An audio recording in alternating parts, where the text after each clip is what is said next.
The coffee was still warm on Rick Preston's uniform when Miranda Ashworth's hand connected with his face.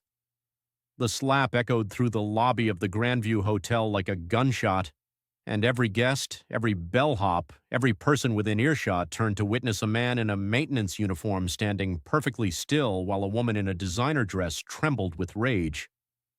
"You put your hands on my daughter," Miranda said, her voice carrying across the marble floors. "You touched a 17-year-old girl. I want you arrested. I want you destroyed." Rick didn't move, didn't speak. His eyes found his daughter across the lobby, 9-year-old Chloe standing frozen near the concierge desk where she'd been waiting for him to finish his shift. Her face was pale, her fingers clutching the straps of her backpack so tightly her knuckles had gone white. She was watching her father be accused of something unspeakable in front of 100 strangers. "That's not what happened," Rick said quietly. His voice was calm, measured, the voice of a man who had learned long ago that volume didn't equal truth. "Your daughter was falling. I caught her. You expect me to believe that?" Miranda stepped closer, her perfume expensive and sharp, her jewelry catching the light from the crystal chandeliers overhead. "My daughter is 17 years old. She doesn't need some janitor putting his hands on her. I saw you. I saw the whole thing." Behind Miranda, a teenage girl sat on one of the lobby's velvet couches, her face buried in her hands. She was crying, her shoulders shaking, and Rick noticed what Miranda apparently hadn't: the slight swell beneath the girl's loose sweater, the way she kept one hand pressed protectively against her stomach even as she wept. The girl was pregnant, and 5 minutes ago she had nearly fallen down an entire flight of marble stairs. Rick had been replacing a light fixture in the stairwell when he'd heard the commotion. Running footsteps, a sharp cry, and then a teenage girl tumbling forward, her foot catching on the edge of a step. He'd moved without thinking, dropping his tools, lunging forward, catching her before she could hit the unforgiving stone. His hands had wrapped around her instinctively, one arm across her back, the other coming to rest against her stomach as he absorbed the impact and pulled her to safety. That was the moment Miranda Ashworth had appeared at the top of the stairs. That was the moment she had seen a working-class man with his hands on her pregnant teenage daughter. And that was the moment she had decided he was a predator. "Mr. Preston." The voice came from behind him, and Rick turned to see Theodore Vance, the hotel's general manager, approaching with the expression of a man who had already calculated the cost of this situation and found Rick wanting. "Whatever the details of this incident may be, we cannot have our guests feeling unsafe. I'm going to have to ask you to leave the premises immediately." Rick felt something cold settle in his chest. Leave the premises, not investigate, not hear his side, just leave. "I've worked here for 6 years," Rick said. "I've never had a single complaint." "I know your record, Mr. Preston." Vance's voice was smooth, practiced. "But Mrs. Ashworth is one of our most valued guests, and her comfort must be our priority. Your employment is terminated effective immediately. Security will escort you to collect your belongings." "Daddy." Chloe's voice cut through the noise, small and frightened. She had pushed through the crowd and now stood at his side, her hand finding his with desperate urgency. "Why is everyone yelling at you? What did you do?" "I didn't do anything wrong, sweetheart." Rick squeezed her hand, trying to communicate reassurance he didn't feel. "We just need to leave now." "But your job. My job doesn't matter. You matter. Let's go." He started to turn to lead Chloe toward the employee entrance where he could collect his things without further spectacle, but Miranda's voice stopped him cold. "Don't you dare walk away from me. I'm calling the police. I'm calling my lawyers. By tomorrow morning, everyone in this city will know what kind of man you are." Rick turned back to face her, and for the first time, something other than calm acceptance flickered across his features. Not anger, something sadder, deeper, closer to exhaustion. "Mrs. Ashworth," he said quietly, "your daughter is pregnant. She's scared. She almost fell down a flight of stairs, and instead of asking if she's okay, you're standing here threatening me. Maybe before you destroy my life, you should talk to her." The words landed like stones in still water. Miranda's face went pale, then red, then pale again. She looked at her daughter, really looked at her for perhaps the first time all day, and something in her expression cracked. "Isabelle," Miranda said, her voice suddenly uncertain. "What is he talking about?"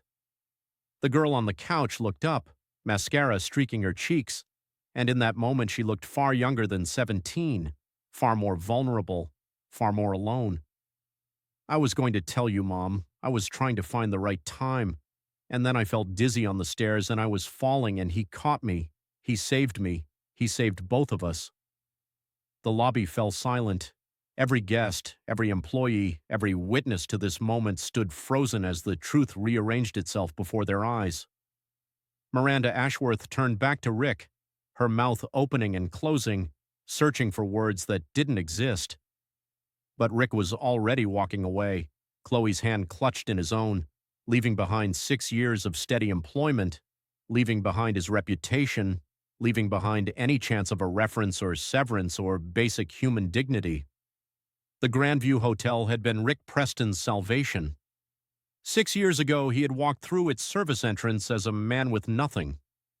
His wife Elena had been dead for 8 months, killed by a drunk driver while picking up groceries 3 blocks from their apartment.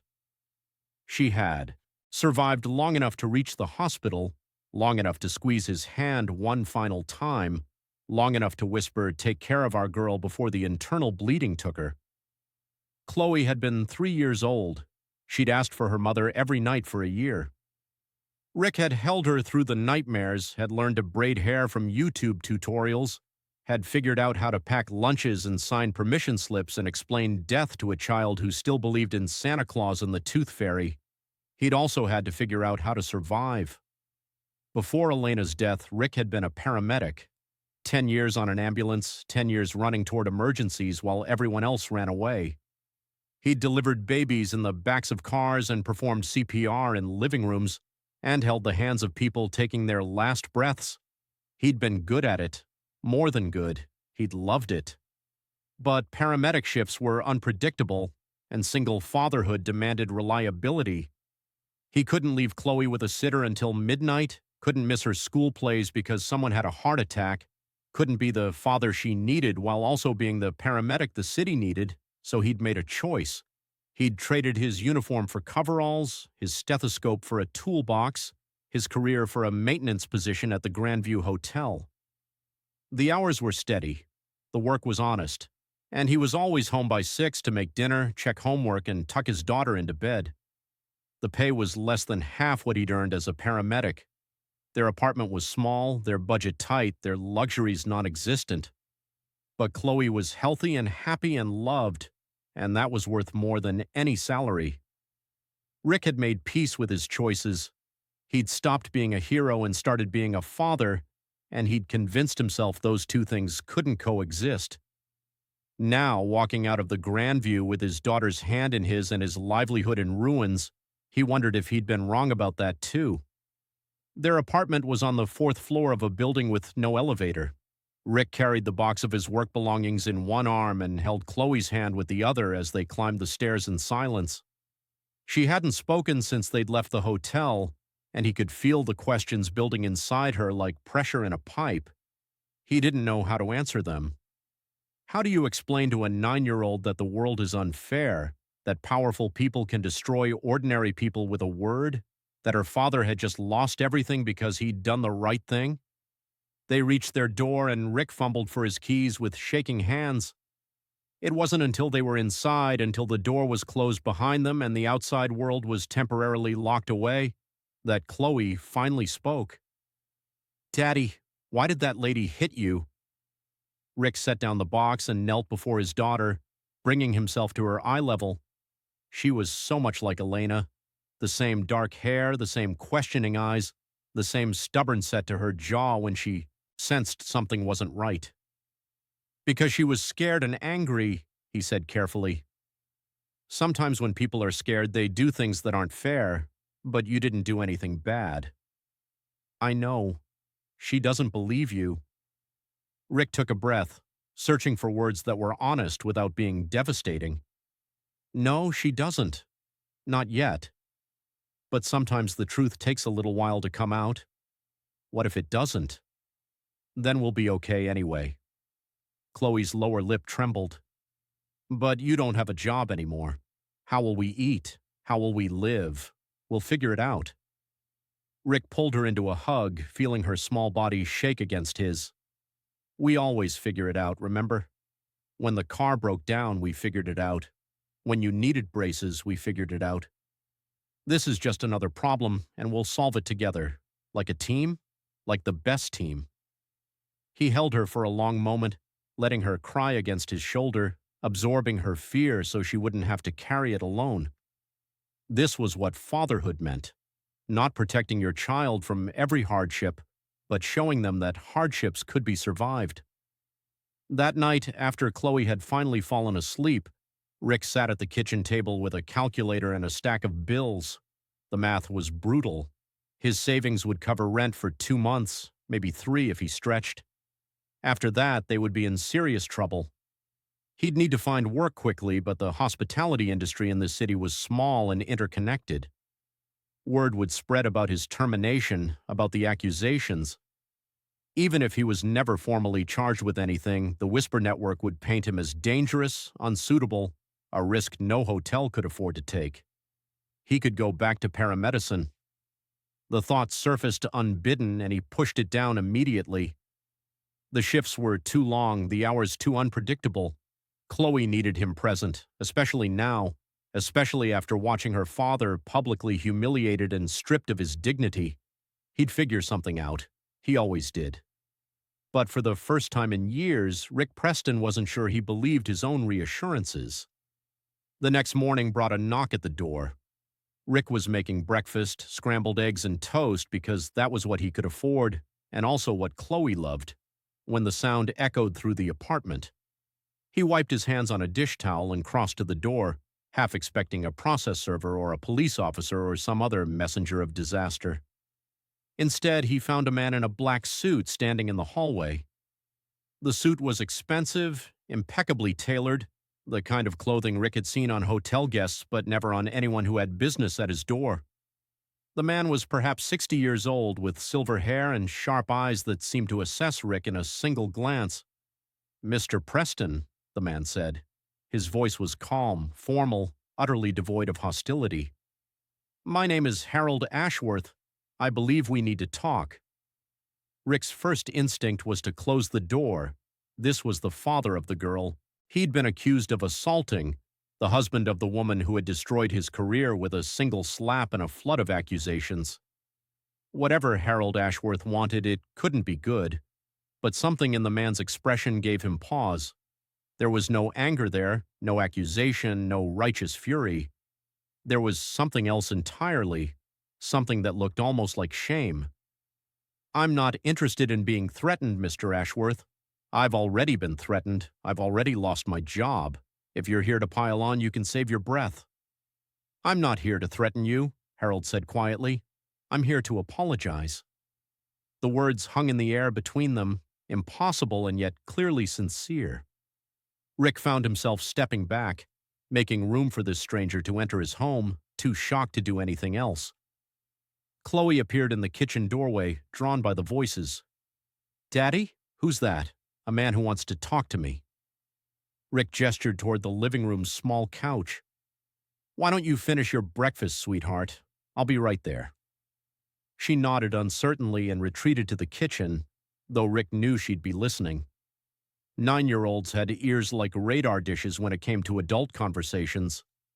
He turned back to Harold Ashworth, who was looking around the apartment with an expression Rick couldn't quite read. The space was clean but cramped, furnished with second-hand pieces and decorated with Chloe's artwork. It was probably smaller than Harold's closet. "Say what you came to say," Rick said. "I have things to do." "Of course." Harold sat on the edge of the couch, his posture rigid, his hands clasped between his knees. "Last night my wife told me what happened at the hotel, her version of events at least. This morning my daughter told me a different story. I imagine she did. Isabelle told me that she was dizzy, that she was falling, that she would have tumbled down an entire flight of marble stairs if you hadn't caught her. She told me that you saved her life, and quite possibly the life of my grandchild. Harold's voice cracked on the last word. She also told me that she hadn't informed her mother about the pregnancy, that my wife's reaction was based on incomplete information and understandable but misplaced fear. None of which excuses what Miranda did. None of which gives you back your job or your reputation or the dignity that was stripped from you in front of your daughter. Rick said nothing. He had learned in years of emergency response that sometimes the best thing you could do was let people talk themselves through their own realizations. I spent most of last night making phone calls, Harold continued, to the hotel management, to my lawyers, to various people who owe me favors. I've learned the full scope of what happened to you, Mr. Preston. Not just yesterday, but everything before. I know you were a paramedic. I know your wife died 6 years ago. I know you gave up a career you loved to raise your daughter alone. And I know that despite all of that, despite having every reason to be bitter and angry at the world, you still ran toward danger yesterday. You still saved a stranger without hesitation. That's who you are. It doesn't matter who I am, Rick said quietly. It matters who people think I am, and right now they think I'm a predator. Harold nodded slowly. That's why I'm here. I want to fix this, Mr. Preston. I want to give you back what my wife took from you, and more. I want to offer you a position at my company. Rick stared at him. I'm a maintenance worker. I know how to fix toilets and replace light bulbs. I don't know anything about whatever it is you do. Harold allowed himself a small smile. Ashworth Industries is a medical technology company. We develop equipment for emergency responders, ambulances, field hospitals, disaster relief systems, and the people who work for us need to understand what it's like in the field, what actually saves lives when seconds matter. He met Rick's eyes directly. I've been looking for someone with your experience for a long time, Mr. Preston. Someone who knows what paramedics need, what works and what doesn't, what the difference is between equipment designed in a boardroom and equipment designed by people who've actually used it. I'm offering you a position as a field consultant. You'd work with our design teams, test new products, provide feedback based on real-world experience. The salary is significantly higher than what you were making at the hotel, and the hours are flexible enough that you'd never have to choose between your work and your daughter. Rick felt the world tilting beneath his feet. This was too much, too fast. Yesterday he had been a janitor fighting to make rent. Today a billionaire was sitting on his second-hand couch offering him a dream job. There has to be a catch. There is. Harold's expression grew serious. My wife wants to apologize to you personally. My daughter wants to thank you for saving her. And I want you to understand that this isn't charity or guilt money. This is a genuine opportunity based on genuine qualifications. But I won't pretend that making this offer doesn't also help me sleep at night. Rick was quiet for a long moment. From the kitchen, he could hear Chloe trying to be silent, which meant she was absolutely listening to every word. He thought about Elena, about the choices he'd made after her death, about the career he'd sacrificed for fatherhood. He thought about holding Isabelle Ashworth on those stairs, feeling her pregnant belly against his palm, knowing he was holding 2 lives in his hands. I need to think about it, he said finally. Of course. Harold reached into his jacket and produced a business card. Call me when you're ready. But Mr. Preston? Don't take too long. My wife has already gone to the hotel to retract her accusations and demand that you be reinstated. By tomorrow, your reputation will be restored. All you need to decide is whether you want to go back to maintaining other people's buildings or start building something new yourself. He let himself out, leaving Rick standing in the middle of his cramped living room, holding a business card that felt like a lifeline and a leap of faith all at once. Chloe appeared in the doorway, her eyes wide. Daddy, who was that man? Someone who wants to help us. Why? Rick looked at the card in his hand, then at his daughter, then at the photograph of Elena that sat on the bookshelf, the one where she was laughing, alive, full of all the futures she'd never get to live. Because I helped his daughter, and sometimes when you do something good, good things come back to you. Do you believe that? Rick thought about the question honestly. He thought about Elena dying on a random Tuesday, about 6 years of struggle and sacrifice, about being slapped in public and fired for saving someone's life. He thought about Harold Ashworth sitting on his couch, offering him a second chance he'd never expected. "I'm starting to," he said. "I'm starting to." The next 2 weeks moved quickly. Rick called Harold the following day and accepted the position. He spent his first week at Ashworth Industries in a state of constant amazement, wandering through laboratories and testing facilities, meeting engineers who actually wanted to hear his opinions, discovering that his 10 years of paramedicine had given him knowledge that no amount of theoretical education could replace. The work was fascinating. The salary was generous. The hours allowed him to drop Chloe at school every morning and pick her up every afternoon. For the first time since Elena's death, Rick felt like he was building something rather than just surviving. Miranda Ashworth's apology came on his third day at the company. She arrived at his small office unannounced, looking nothing like the woman who had slapped him in the Grandview's lobby. Her designer armor was gone, replaced by simple clothing and an expression of genuine remorse. She stood in his doorway for a long moment before speaking. "I don't expect you to forgive me," she said quietly. "I don't think I would forgive me. But I need you to know that I'm sorry. Not because my husband asked me to apologize, not because I was wrong about the facts, but because I was wrong about something much more fundamental. I saw a working-class man touching my daughter, and I assumed the worst. I didn't ask questions. I didn't consider alternatives. I just reacted based on my own prejudices and fears. That's not the person I want to be." Rick studied her for a moment. The woman before him bore little resemblance to the furious aristocrat who had destroyed his career with a single word. This version of Miranda Ashworth looked tired, humbled, genuinely struggling with who she'd been in that moment. "Your daughter," Rick said carefully. "How is she?" "Terrified, excited, convinced she's ruined her life, and also weirdly hopeful about the baby. She's 17. She contains multitudes." A small smile crossed Miranda's face, there and gone. "She talks about you constantly, the man who caught her. She says she felt completely safe in your arms, which is not something she says about many people, including, I suspect, her own mother. That's between you and her." "I know." Miranda took a breath.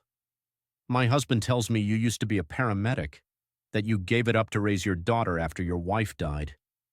"Yes, that's the kind of sacrifice I wouldn't have understood a week ago." She met his eyes directly. "I've spent my whole life believing that success was about acquiring things, money, status, influence. It never occurred to me that real strength might mean giving things up, letting go of what you want to hold on to what matters." Rick thought about Elena, about the life they'd planned together, the careers they'd built, the future that had evaporated in a single instant. He thought about Chloe's hand in his, small and trusting, the only future that had ever really mattered. "Forgiveness isn't something you can ask for," he said finally. "It's something you earn. By changing, by doing better, by being the kind of person who deserves it." Miranda nodded slowly. "Then I suppose I have work to do." She turned to leave, then paused at the door. "Mr. Preston? My daughter wants to meet your daughter. Apparently she's decided they're going to be friends." I told her that wasn't her decision to make, but Isabelle has never been particularly good at accepting limitations. Rick surprised himself by laughing. "That sounds like something Chloe would say. Maybe they would get along. Maybe they would." Miranda left, and Rick sat alone in his office for a long time, thinking about second chances and how strange it was that they sometimes came disguised as disasters. The meeting happened that weekend. Harold Ashworth had invited Rick and Chloe to his estate for lunch, a casual get-together that was clearly designed to let the two girls interact in neutral territory. The Ashworth home was exactly what Rick had expected, a sprawling mansion with more rooms than any family could possibly need, staffed by people who moved silently and efficiently, decorated with art that probably cost more than his lifetime earnings.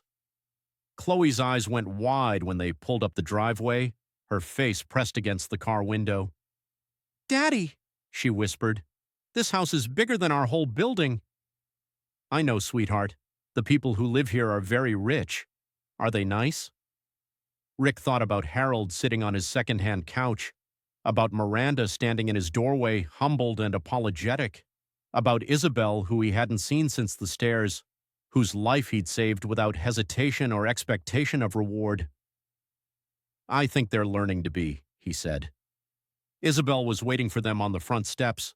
She was visibly pregnant now, her hand resting on her belly in that unconscious protective gesture that Rick remembered from Elena's pregnancy with Chloe, but she was also smiling, her face brightening when she saw them approach. "Mr. Preston." She moved toward him with surprising speed, stopping just short of a hug as if uncertain whether physical contact would be welcome. "I never got to thank you. You don't need to thank me. I really do."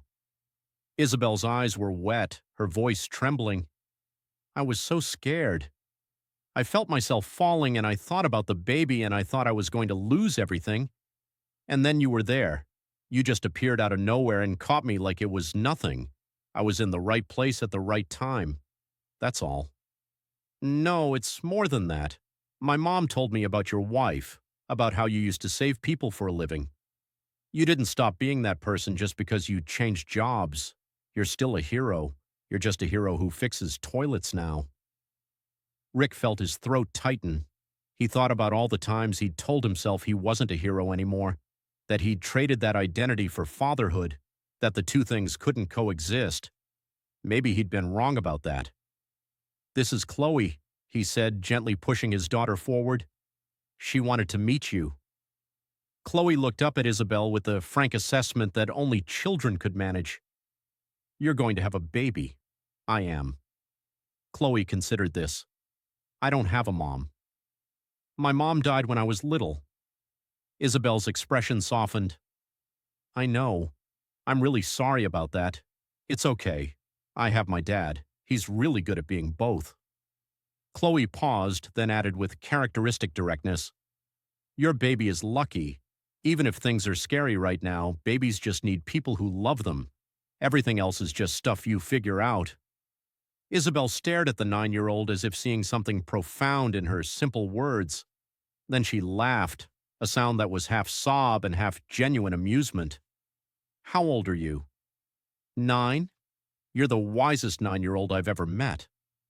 Chloe shrugged. "My dad tells me that a lot. I think it's because I had to grow up fast, but growing up fast doesn't have to be bad. It just means you understand things other kids don't yet." The lunch that followed was surprisingly comfortable. Harold and Miranda joined them in a dining room that could have seated 30, where the 5 of them clustered at one end of the table and talked like ordinary people rather than billionaires and their employees. Chloe and Isabelle discovered a shared love of fantasy novels, spending most of the meal debating the merits of various series while the adults watched with bemusement. By the time dessert arrived, they were planning a reading exchange, Chloe lending books from her modest collection, Isabelle promising to replace any that got damaged. "They're going to be friends," Miranda observed quietly, watching her daughter laugh at something Chloe said. "Despite everything." "Maybe because of everything," Rick replied. "Kids don't carry grudges the way adults do. They see what's real, and what's real is that they like each other." Miranda was quiet for a moment. "Mr. Preston, I need to tell you something. I've been doing a lot of thinking since that day at the hotel, about the person I was, the assumptions I made, the damage I caused without even questioning whether I was right. And I realized that I've been living in a bubble. My whole life has been about protecting my family from the outside world, but I never stopped to think about how we were affecting the outside world." She turned to face him directly. "I want to do something different, something that actually helps people instead of just helping myself. Harold mentioned that your company designs equipment for emergency responders. I've been thinking about what else we could do, what other ways we might use our resources to make a difference." Rick felt a familiar stirring, the same impulse that had driven him toward paramedicine in the first place, the desire to help, to save, to make the world slightly less dangerous for the people moving through it. "What did you have in mind?" Miranda leaned forward, and for the first time since he'd met her, she looked genuinely animated. "There's a program I've been researching, training for ordinary people in basic emergency response, CPR, first aid, how to handle crises while waiting for professionals to arrive. The studies show that bystander intervention saves thousands of lives every year, but most people never learn the skills they need. They panic instead of helping. What if we could change that? What if we could train people in every community, every workplace, every school? Not to be paramedics, but to be the first line of response until paramedics arrive." She was looking at him with an intensity that reminded him strangely of Isabelle. The same determination, the same refusal to accept limitations. "I'd need someone to help design the curriculum, someone who knows what actually works in the field, someone who's been there, done that, and can translate their experience into something teachable." She paused. "Would you be interested?" Rick thought about his years on the ambulance, all the times he'd arrived too late, all the times bystanders had watched helplessly while victims slipped away.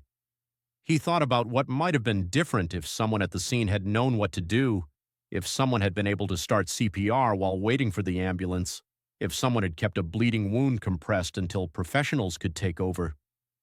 He thought about Elena, about the drunk driver who had killed her, about the witnesses who had stood frozen on the sidewalk, about the precious minutes that had ticked away before anyone thought to call for help.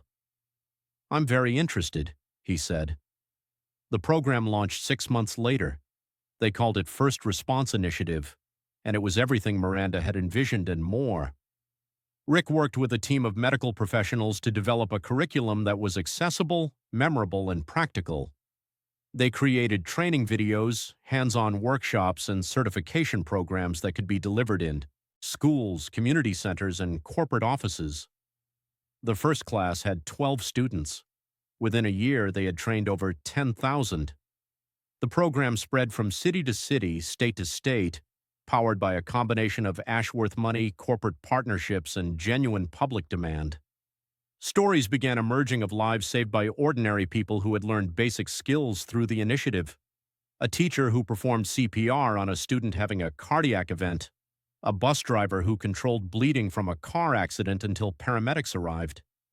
A teenager who recognized the signs of stroke in her grandmother and got her to the hospital in time to prevent permanent damage.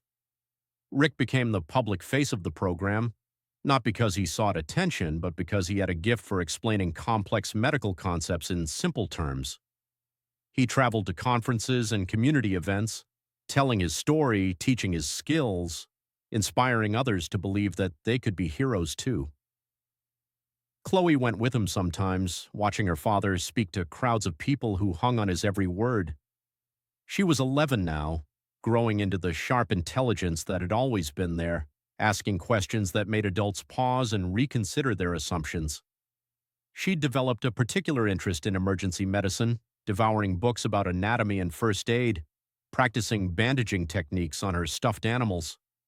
Isabelle had her baby, a girl she named Eleanor after her grandmother.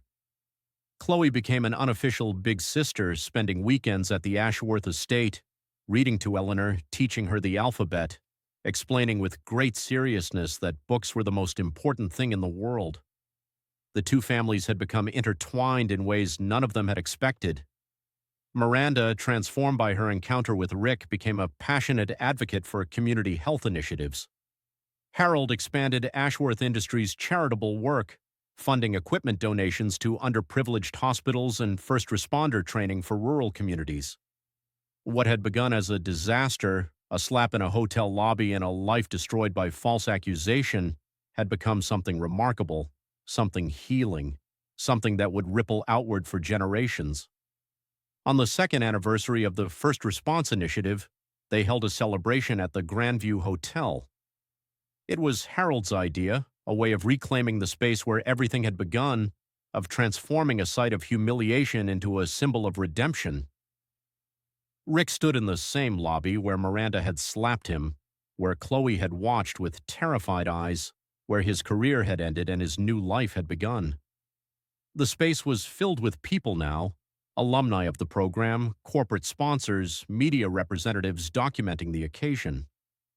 Miranda approached him as the event wound down, moving through the crowd with an ease she hadn't possessed 2 years ago. She was different now, softer in some ways, stronger in others. The armor she'd worn that first day had given way to something more genuine. "I've been thinking about that day," she said quietly, "about who I was and who I am now, and I realized something I never told you." Rick waited. The woman who slapped you, the woman who destroyed your career without hesitation, she wasn't evil. She wasn't even unusual. She was scared and privileged and completely certain that her version of reality was the only one that mattered. She was the person I'd been taught to be my whole life. Miranda's voice caught slightly. "You could have hated me. You could have refused Harold's offer, sued us for defamation, spent the rest of your life bitter about what I took from you. Instead, you chose to build something. You chose to help people, including me. Why?" Rick thought about the question. He thought about Elena, about how she'd always believed that anger was a poison you drank hoping it would hurt someone else. He thought about Chloe, about the example he wanted to set for her, about the person he wanted her to become. "Because hate is heavy," he said finally, "and I was already carrying enough." She nodded slowly, her eyes bright with unshed tears. "My daughter told me something once. She said that you made her feel safe, that in the moment you caught her, she knew, absolutely knew, that everything would be okay." That's a rare gift, Rick, the ability to make someone feel safe. I think that's what you've given all of us. Not just the skills to respond to emergencies, but the faith that someone will catch us when we fall.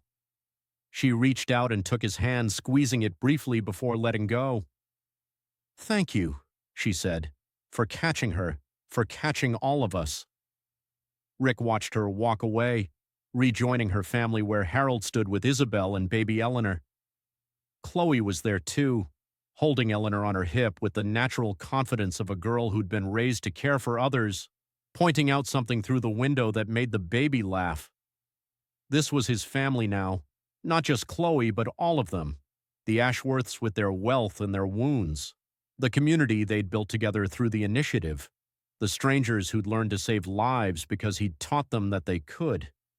He thought about the morning he'd walked out of this hotel, cardboard box in one hand and his daughter's hand in the other.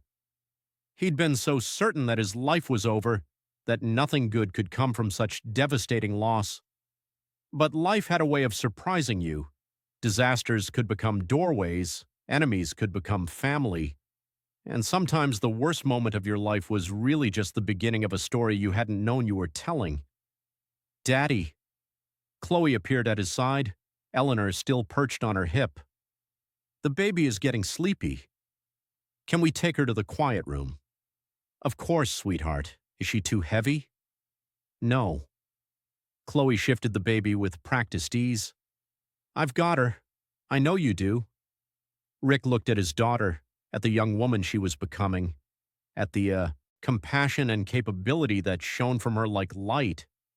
"You've always got everyone, haven't you? That's what you taught me." Chloe smiled, that familiar smile that was so much like Elena's it made his heart ache.